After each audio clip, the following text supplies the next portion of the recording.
नमस्कार साथियों, आपका साथी doctor Anthony Raju, advocate supreme court. बहुत सारे ऐसे मामले, ऐसे गंभीर मामले जहां पे लोग एंटिसिपेटरी बेल, इंटरिम बेल की कोशिश करते हैं। ये वो मामले साथियों जो अपने आप में बहुत घिनौने हैं और बहुत गंभीर मामले हैं। और अगर ये मामले झूठे हों तो उस शख्स की हालत आप समझ सकते हैं जिसके ऊपर ये मामले गढ़े गए हैं, मरे गए हैं। आप समझ सकते हैं उसकी मानसिक हालत साथियों।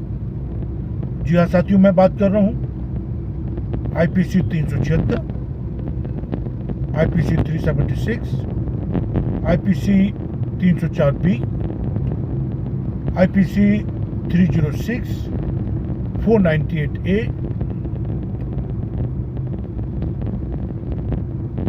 पॉक्सो। ये अपने आप में बहुत गंभीर मामले होते हैं। और अगर इन मामलों में अगर आप मान लेते हैं, मानते नहीं, हकीकत है ये कि जो अक्यूज है वो चिल्ला चिल्ला के कह रहा है कि मैंने कोई गुनाह नहीं करा, मैंने कोई गुनाह नहीं करा।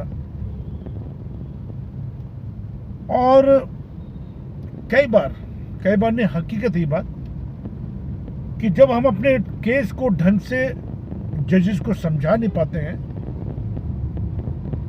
जब हम अपने केसेस के बारे में, ये तो गंभीर केसेस की मैं बात कर रहा हूँ। आई एम सॉरी, मैं ड्राइविंग करते हुए ये वीडियो बना रहा हूँ बिकॉज टाइम बहुत इंपॉर्टेंट है। तो मैंने सोचा कि आपसे एक बार रूबरू हो जाता हूँ। तो जो गंभीर मामले होते हैं, बलात्कार के मामले, पॉक्सो के मामले, दहेज हत्या के मामले, हत्या के मामले, चोरी, डकैती, फ्रॉड, चीटिंग, ये सब बहुत गंभीर मामले होते हैं। डकैती, रॉबरी, किडनैपिंग, ये बहुत गंभीर मामले होते हैं साथियों। और जब इस टाइप के गंभीर मामले होते हैं तो इसमें हमें बहुत ही काबिल वकीलों को अपने केस को सौंपना चाहिए। बहुत ही डेडिकेटेड जो एडवोकेट है, हमें उनको अपने केसेस को देना चाहिए। And we should be very careful when we handed over this case to the advocates. I will tell you the reason, what is the reason about it. क्योंकि जितने गंभीर मामले होते हैं उस पर उतनी ही ज्यादा मेहनत करनी पड़ती है, और मेहनत उस समय और बढ़ जाती है जब ये झूठे फेक मामले आपके खिलाफ दर्ज किए जाते हैं। किसी भी आपसी रंजिश के कारण या प्रेम प्रसंग के कारण, व्हाटएवर। अब हमें इस केस को डिफेंड करना है साथियों। और डिफेंड आप तब ही कर पाएंगे, या आपका वकील तब ही कर पाएगा डिफेंड, अगर उसने आपके केस पर ढंग से स्टडी करी होगी। क्योंकि किसी भी केस में एक एडवोकेट का जो रोल है वो बहुत अहम होता है। अभी इंदौर मध्य प्रदेश का एक केस आया है मेरे पास में। उस शख्स को 20 साल की सजा हो गई है पॉक्सो में, और वो शख्स चिल्ला चिल्ला के कह रहा है कि ये झूठा केस है। एक केस मेरे पास आया पटना हाई कोर्ट से, पटना केस है ये। उस शख्स को भी 20 साल की सजा हो गई है, और वो भी ये कहता है कि ये केस फेक है, झूठा है। और अभी सुबह मॉर्निंग में एक केस मेरे पास और आया है, 376 बलात्कार का मामला है और पॉक्सो का मामला है ये भी। और इसमें जो लड़की की उम्र है वो 18 साल से ऊपर बताती है, लेकिन उस केस को पॉक्सो में रखा गया है और उस शख्स को 10 साल की सजा सुनाई गई है। और मैं आपको दावे के साथ कह रहा हूं, बड़ी जिम्मेदारी के साथ कह रहा हूं कि मैं अगर उनका वकील होता तो शायद ये सजा नहीं होती, अगर ये फेक केस है, अगर ये झूठा केस है। बट कोई बात नहीं, अब सजा हो गई है तो हमें हाई कोर्ट जाना है और हाई कोर्ट को हमें यह बताना है कि पूरे ट्रायल प्रोसेस में कहां कहां पे कमी हुई है। क्या सेशन जज ने हमारे सबूतों पे ध्यान नहीं दिया? ऐसा हो नहीं सकता, क्योंकि जो एडवोकेट होते हैं उन्हें ही सेशन जज को समझाना पड़ता है विद एविडेंस के साथ में, साक्ष्य साथ में कोर्ट को गाइड करना पड़ता है, कोर्ट को बताना होता है। और मेरा ये मानना है कि अगर ये झूठे केस हैं, जिनमें केस की तीनों की बात कर रहा हूं और दावे के साथ तो बड़ी जिम्मेदारी के साथ बात कर रहा हूं, अगर ये झूठे केस हैं तो हमारे पास अपील करने का मौका है। हम हाई कोर्ट जा रहे हैं तीनों केसेस में। मेरी टीम इस पर काम कर रही है, मैं खुद इस पर काम कर रहा हूं और कुछ दस्तावेज हमारे हाथ में लगे हैं जो इस ट्रायल को बिल्कुल खत्म कर देंगे, कोलैप्स कर देंगे और बाइज्जत ये लड़का बरी होगा। ये तीनों केस में मुझे ऐसा लगता है, क्योंकि जिस तरह से मेरी बातचीत चल रही है। तो कहने का सिर्फ मकसद यही है मेरा इस वीडियो में कि अगर आपके खिलाफ ये गंभीर मामले हैं, मैं बार बार हर वीडियो में कहता रहा हूं कि अगर आपने कोई अपराध नहीं करा है तो आपको किसी से भी डरने की जरूरत नहीं है।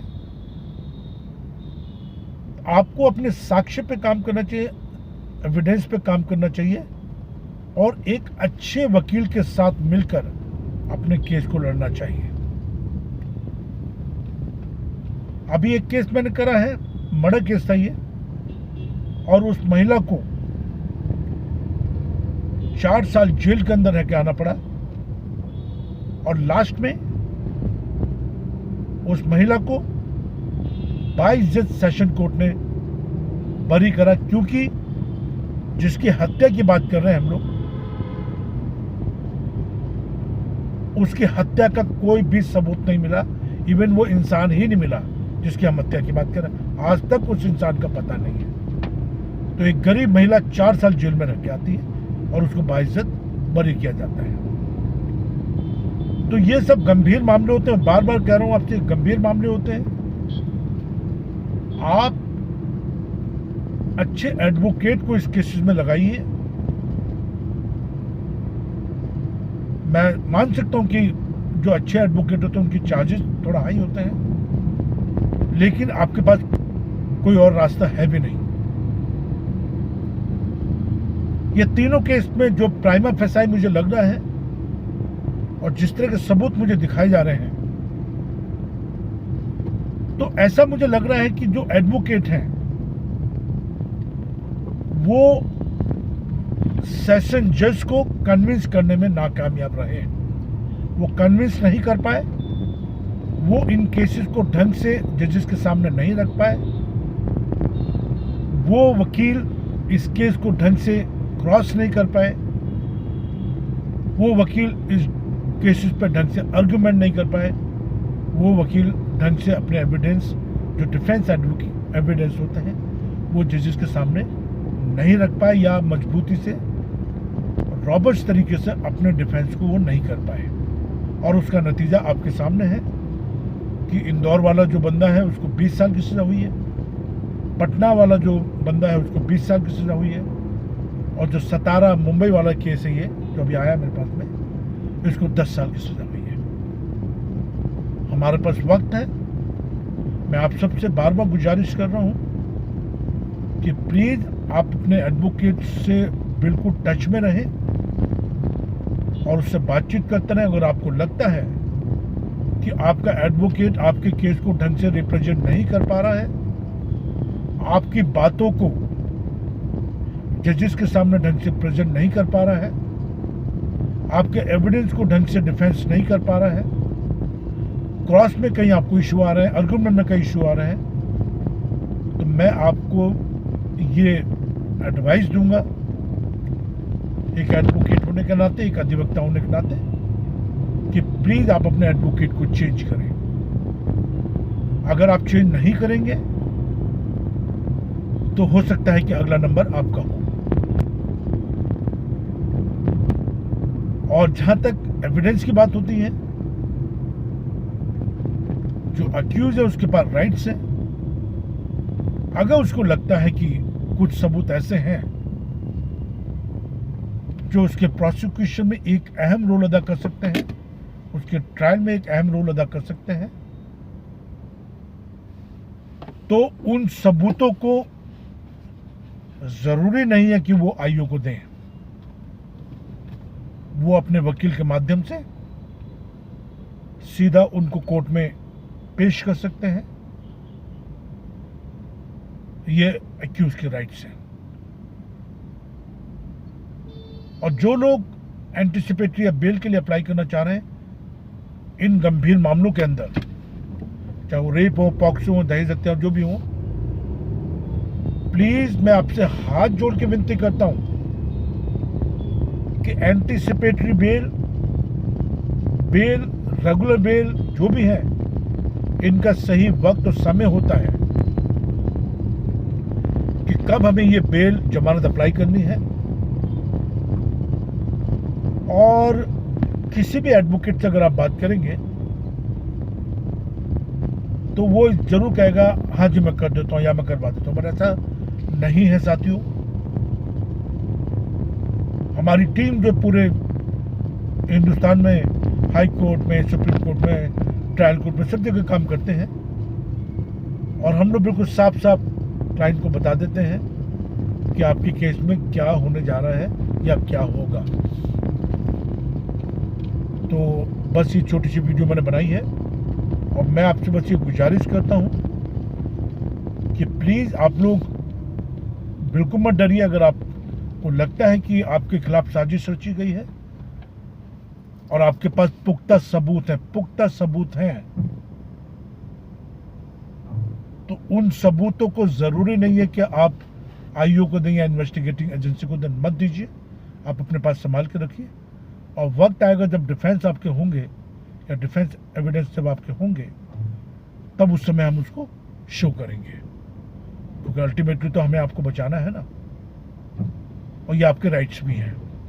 तो भाई चैनल को जरूर सब्सक्राइब करें, लाइक करें, कमेंट्स करें, क्योंकि ये चैनल सिर्फ बनाया मैंने मजबूर, गरीब, लाचार लोगों के लिए है। एक बार अगर आप सब्सक्राइब कर देंगे तो जो भी हम आने वाली वीडियो हैं, supreme court, high court, session court की जो जजमेंट होती है, लैंडमार्क जजमेंट होती है, पॉक्सो को लेके, 376 को लेके, दहेज को लेके, दहेज हत्याओं को लेके, उसको हम बहुत ही सिंपल और सरल भाषा में आप तक पहुंचाने की कोशिश करते हैं। और एक अधिवक्ता होने के नाते, एक एडवोकेट होने के नाते, एक मानवाधिकार कार्यकर्ता होने के नाते, ये वीडियो मैं अपने सभी मेंबर्स के लिए भी बनाता हूँ, जो हमारे मेंबर्स हैं पूरे हिंदुस्तान में फैले हैं, कि इस वीडियो के माध्यम से वो कैसे लोगों की मदद कर सकते हैं, कैसे लोगों को समझा सकते हैं, इसलिए भी हम वीडियो बनाते हैं। तो प्लीज़ आप इस चैनल को ज़रूर सब्सक्राइब करें।